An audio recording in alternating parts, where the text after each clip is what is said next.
name is Marlene Rice. I've worked here at VIU for 8 years now as elder in residence. My traditional name is Huyam. That name originated from my great-grandfather's side, and the name originated from the Lummi Nation and traveled to Penelakut tribe. Working here, you know, people can call me Huyam or Auntie. I had a relative that worked for, when it was called Malaspina College, and she worked as elder in residence, and we had a close relationship, and she would come and visit me and ask questions, or I'd invite her, and she talked about her position as elder in residence, and at that time, I thought, that sounds really interesting. So as time went on, I was seeing all the needs out in our communities in terms of education, the challenges within our communities. All of a sudden, this posting come up for elder in residence here in the Cowichan Campus. And I thought, oh, maybe this will be the opportunity. But you know, it's interesting when we talk about self-confidence, self-esteem, because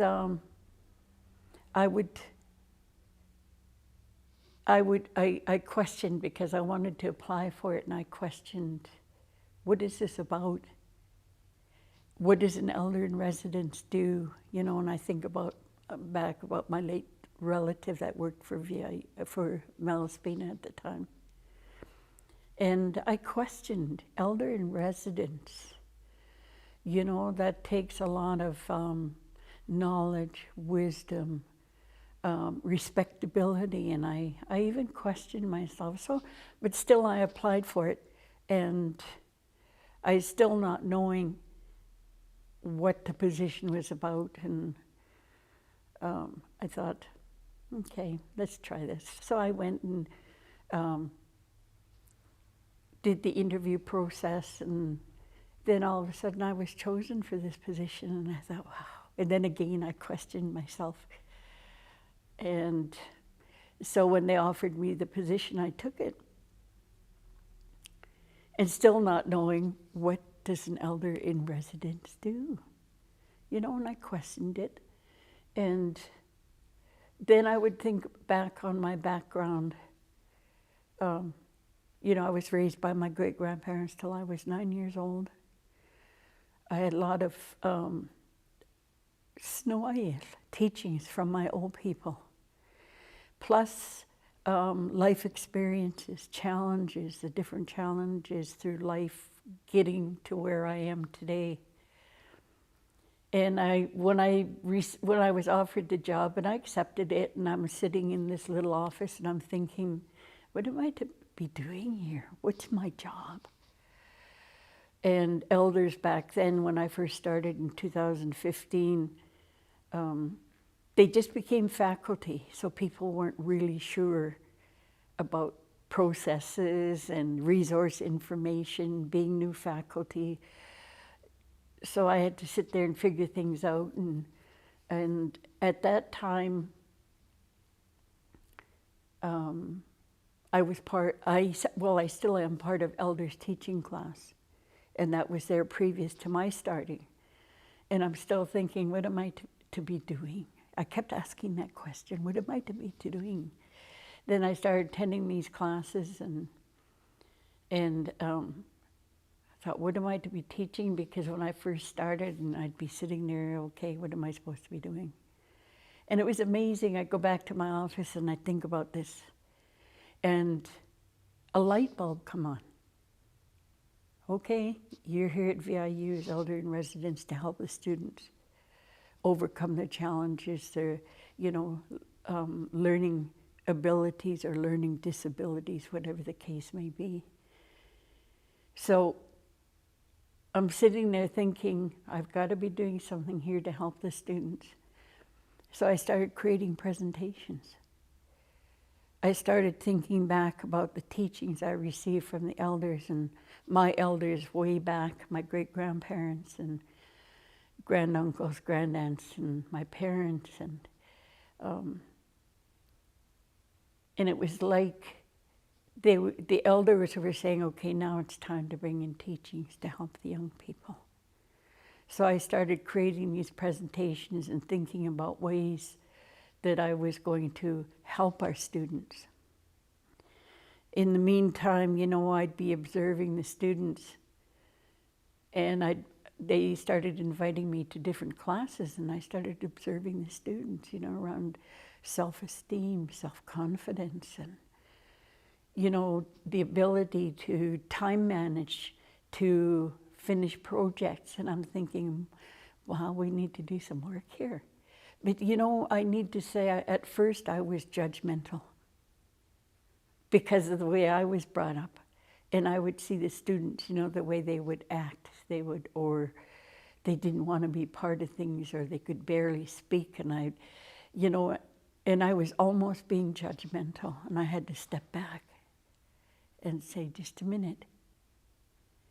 Some of these students didn't receive what I received, so I need to help them in this process. So I started thinking about, we need to find ways to help them. And taking a look at what do we need to do at VIU. At VIU, since the day I started, has come a long ways. You know, our elders previously at Malaspina College started opening the door, but we're just carrying on with what they started, because we have to acknowledge a lot of elders here, past and present.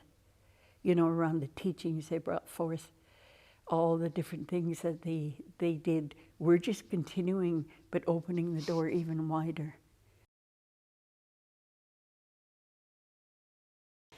I am Florence Diana James. I'm the elder in residence here. This is probably my 14th year at the Cowichan Campus. My traditional names are Theas and Theasalwit. I have two from my great-great-grandma's name, George family, at Penalakat, which they call Penalakat Island, but I also have family here at Cowichan. So my roots are right here, and locally, Nanaimo, Nitnat, Cowichan, and Penalakat. My dreams and my hopes is that the academic world will accept the traditional knowledge that's sustained our culture for thousands and thousands of years. And my great-grandpa's teaching was passed down to my dad, and that's what I want to do to the students, so they could hear when I give the teachings, the traditional ways in class.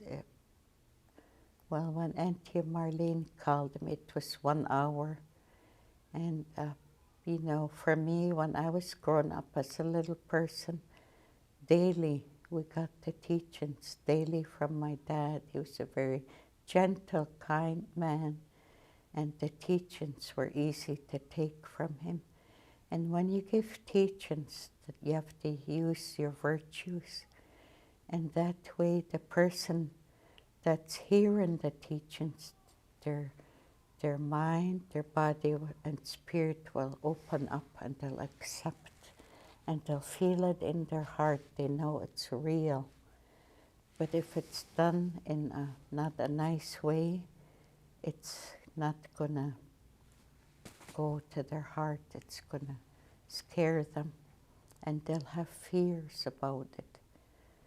So to me, I followed the way my dad taught us, and I can never forget his teaching. Even though I was 6 years old, 8 years old, he taught us what it meant to be married. And so we maintained his teachings to show him we love them, and we are going to follow the teachings that upholds and sustains the culture and whatever it needs to keep it alive in someone.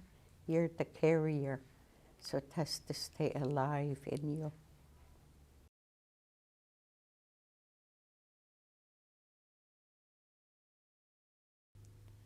When we talk about reconnecting, you know, as I was previously talking about our students, for whatever reason, they've been disconnected.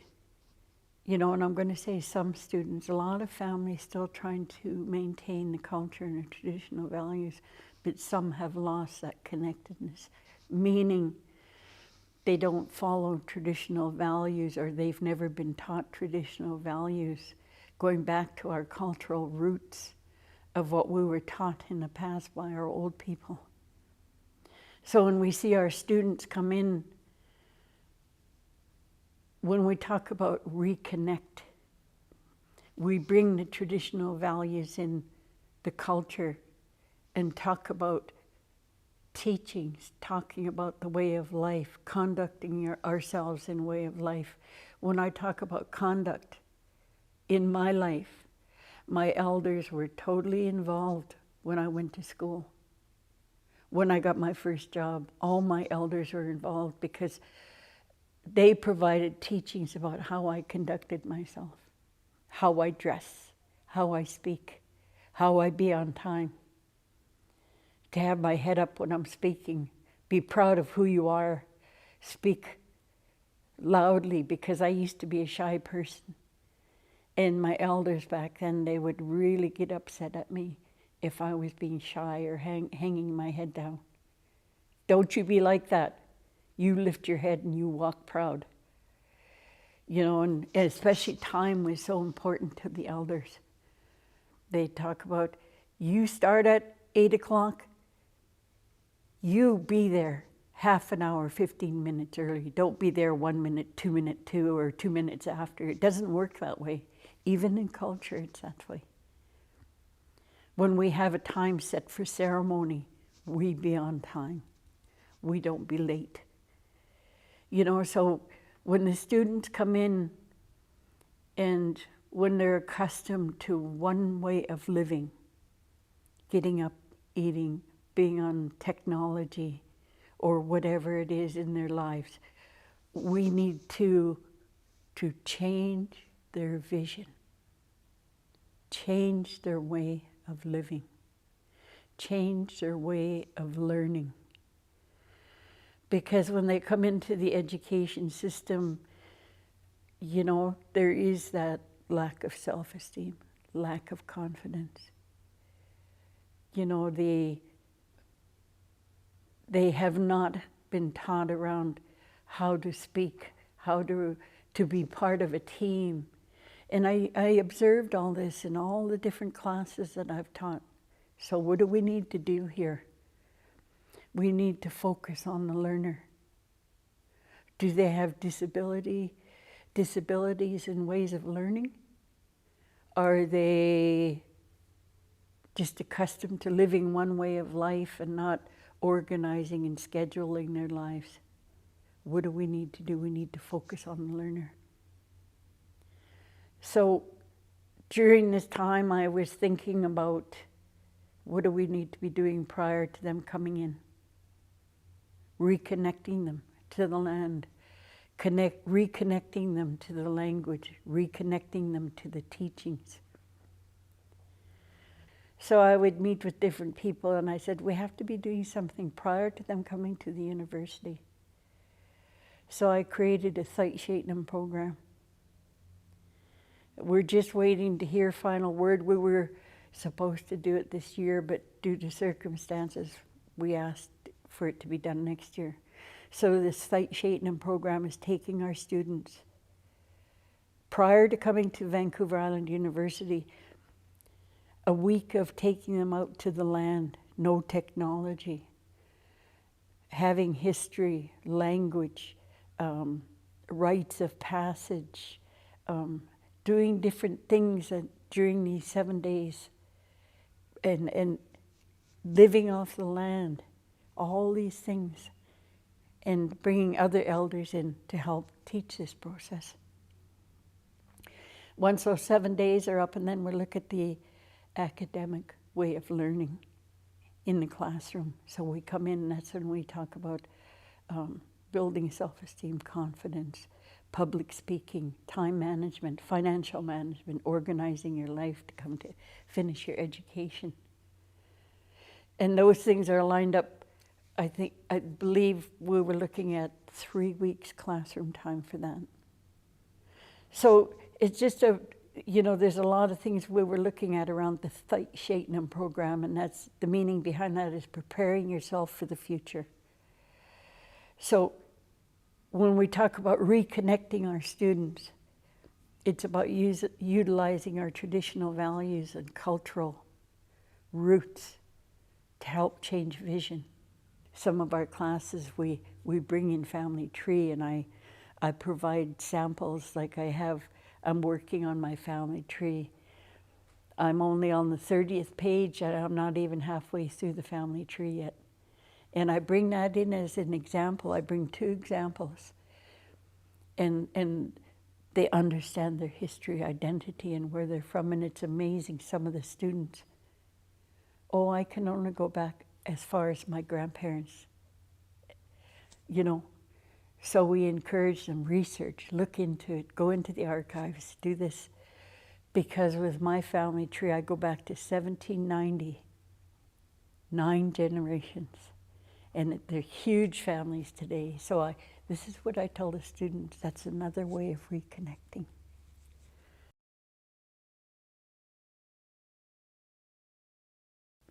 We've started opening that door and to connect VIU. The process has started. I can see it. From the time I've started to today. I keep talking about this door that's opening. And I think the biggest thing that we have to do is knock down that colonial structure. It's so rigid. Even the little challenges through all the time that I've been here, there's little challenges. Oh, we can't do that, that's policy. That's not in our process. Oh, we can't do this, we can't do that.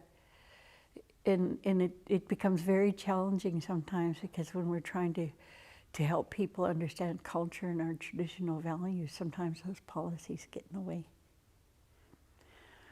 We knock down that colonial structure, and it's even when the elders are invited to meetings or conferences or whatever it may be. We have that structure, that rigid structure. We're going to do this at this time. You're going to speak at this time, but you only have this amount of time. But this is what we want you to say. And I say, just a minute here. First of all, you're inviting me to speak at something, but you're telling me I only have a few minutes to say this, and you're telling me what you want me to say. It doesn't work that way. You want me to speak. Whatever we have to talk about comes from the heart. When I present, when I'm speaking somewhere, it comes from the heart. I try and teach people. There's times, there's a lot of times most people will stand there and they're reading from a piece of paper. And I would say, I want you to listen to yourself. Even though it's thoughts from your mind, does it come from the heart? In particular, it depends on the type of presentation you're doing. You can see it at government officials and stuff like that, but when you're coming to a ceremony or a gathering, if you're reading from a piece of paper, it's not coming from the heart. It's coming from up here. And the other thing that we need to be doing is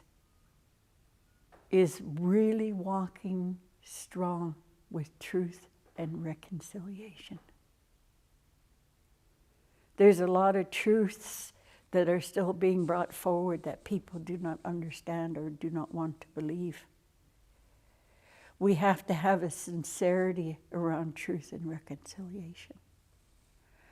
There's times there, especially around the residential school era, there's people that say, oh, that's in the past, let it go, leave it behind.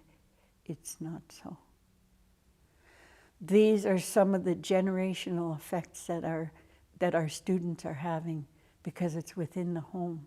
whether it's the grandparents that went to residential school or great-grandparents or uncles or aunts. It has a generational effect.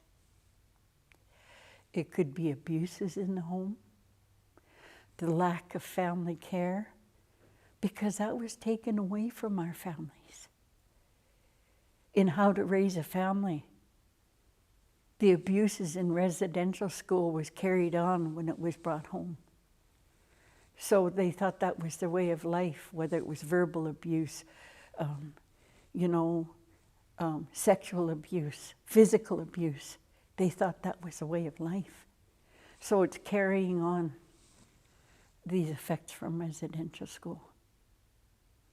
If we can find the place for healing, it's going to change the way our people learn, the way our people vision certain things, the way they vision education, home life, all these different things that happen.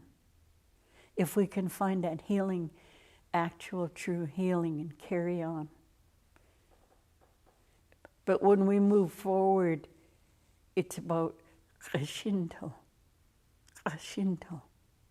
walking together to make this change. So in connecting VIU with our traditional values and cultural roots is going to take a lot of work, but I see it happening. Here at Cowichan Campus, the door is almost open all the way, but we still got a lot of work to do. The different ceremonies that we have here for totem pole, we even did pictures of the elders of today and elders of the past, putting up paddles, totem poles, recognizing the veterans. This is connecting VIU around the language.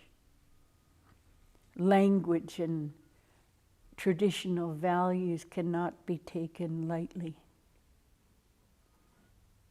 So I always, here at VIU, at different levels of government in VIU, I always say there's no halfway here with culture.